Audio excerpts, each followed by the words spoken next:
Добър вечер, уважаеми зрители! Днес, 27 септември, започва нашата кратка информационна емисия по Деймос ТВ. Ето някои от по-важните теми днес.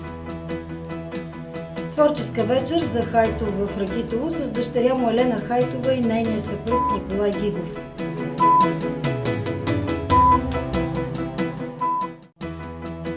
Побратимяване на община Велинград и община Силиври, Турция.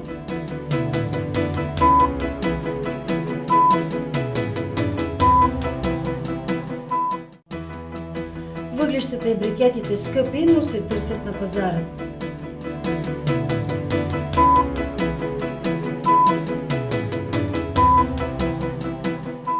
Вчера, 26 септември, в град Ракитово, читалище Будилник, се проведе творческа вечер, посветена на известния български писател Николай Хайтов под наслов "Любовта и борбата. Криле на живота".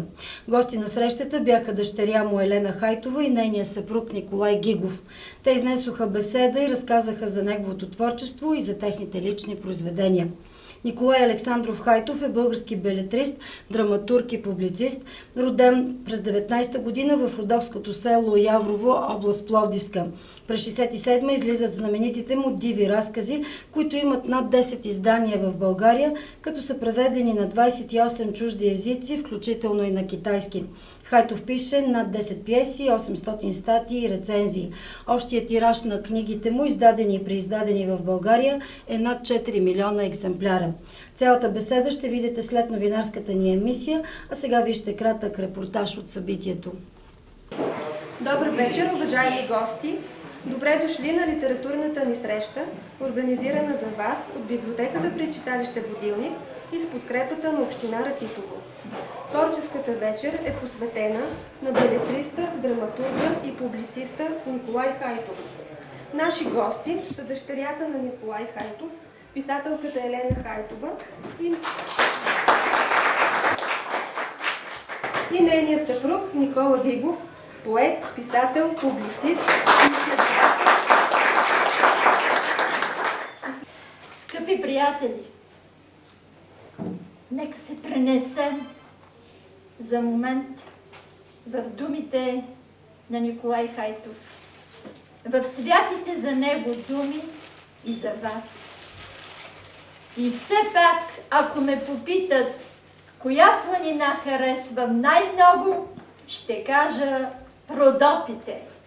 Рила е планина на катерачи и завоеватели, а Родопа на поети и съзерцатели. Рила е величествен остров, Родопа велико море. Пирин пошибва с камшик, а Родопа никога, защото Пирин е само жена, а Родопа жена и майка. Скъпи родопчани, не случайно на едно място в книгите съм писал: всеки родопчанин е чедо на баща юнак и на майка певица. Родопа имаш много върхове, но два достигат небесата чак: вълшебникът на песните Орфей и жадния за свобода Спартак. Ще спомена само едно изречение, че с Николай Хайтов се познавам от 40 години, а 13 от тях съм бил на работа в редколегията на списание Родопи. Имам над 40 саморъчно написани от Николай Хайтов писма, които още не съм публикувал. За него съм публикувал в книгата "Клада за феникси" студия от 20 страници под заглавие "Николай Хайтов, българският Джек Лондон". В Велинград в края на изминалата седмица 43-членната турска делегация на община Силиври бе гост на курорта Велинград. Гостите бяха предвождани от областния управител на Силиври Салих Кесер и кмета на община Силиври Южджан Ашаклар. Повода бе официалното подписване на споразумение за побратимяване на двете общини. Пред турската делегация бяха презентирани възможностите за развитие на бизнес в общините.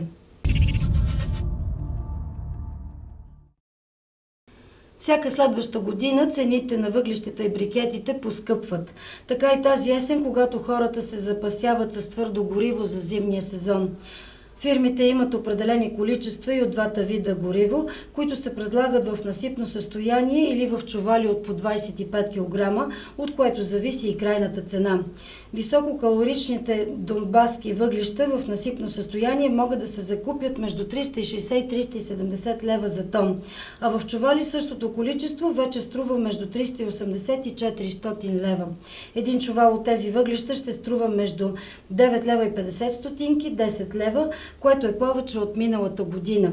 Брикетите от Перник през 2011 струваха около 225 лева за тон, а сега се предлагат между 260 и 270 лева за тон. Много от клиентите са недоволни от качеството на пернишките брикети и голямото количество отпадък от тях. Възрастни хора, живеещи в региона на Пазарджик, продължават да са обект на телефонни измами. През миналата седмица в рамките на денонощие служителите от дежурните части на полицейското управление в ОДМВР са получавали сигнали между 3 и 10 опита за измама. Използвана е класическата и добре известна схема за катастрофа, при която е пострадал роднина или самият той е предизвикал тежък пътен инцидент с убито дете. Измамниците се представят за полицаи, следователи, прокурори, лекари, адвокати и други. За получаване на сумите използват понякога нищо неподозиращи хора, които срещу заплащане имат задача да занесат пакет с парите до определено място в страната.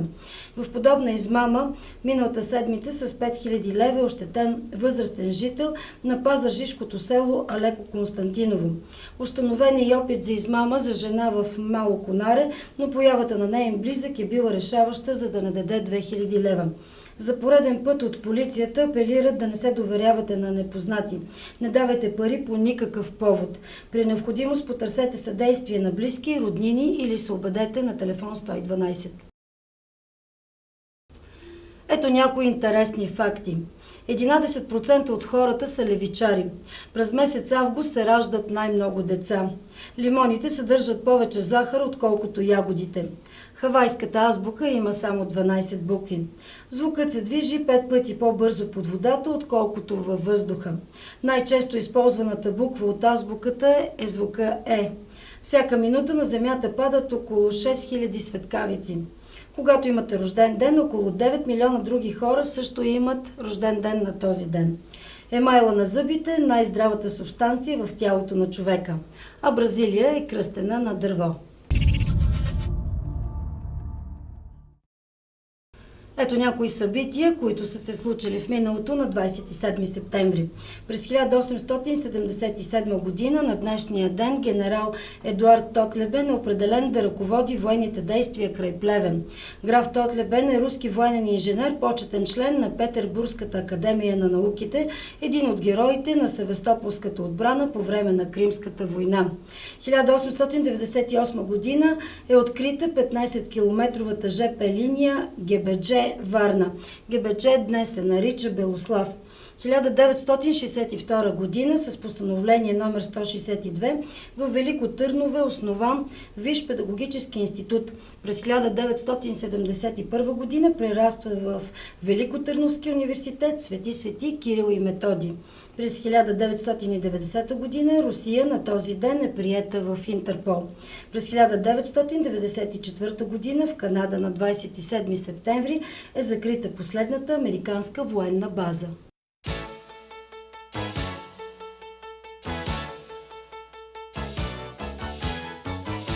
Кметът на Пазарджик Тодор Попов връчи почетен знак на града на световния шампион по класическа борба за ветерани Николай Видов, завоювал отличие в Будапеща преди дни в категория до 58 кг. Такива хора трябва да се ценят, защото те показват постоянство, заявил кмета и е издал заповед за парична награда на Николай Видов в размер на 500 лева. Спортистът е изказал своите благодарности за отличието и посочил, че добрата му физическа форма се дължи и на условията за спорт в острова.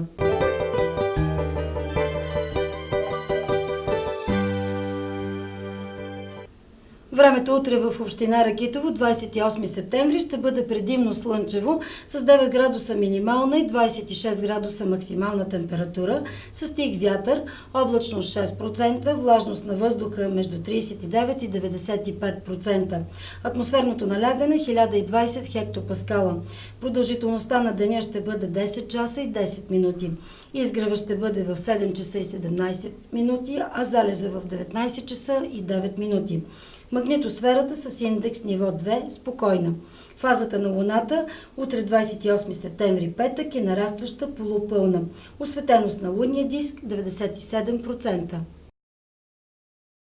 Това бяха за днес кратките ни новини, 27 септември. Завършваме с една мисъл на Саша Гитри, френски актьор и режисьор.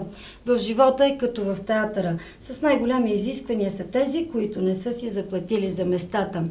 Ако са ви интересни нашите новини, можете да гледате повторенията в интернет на demos.tv. Приятна вечер!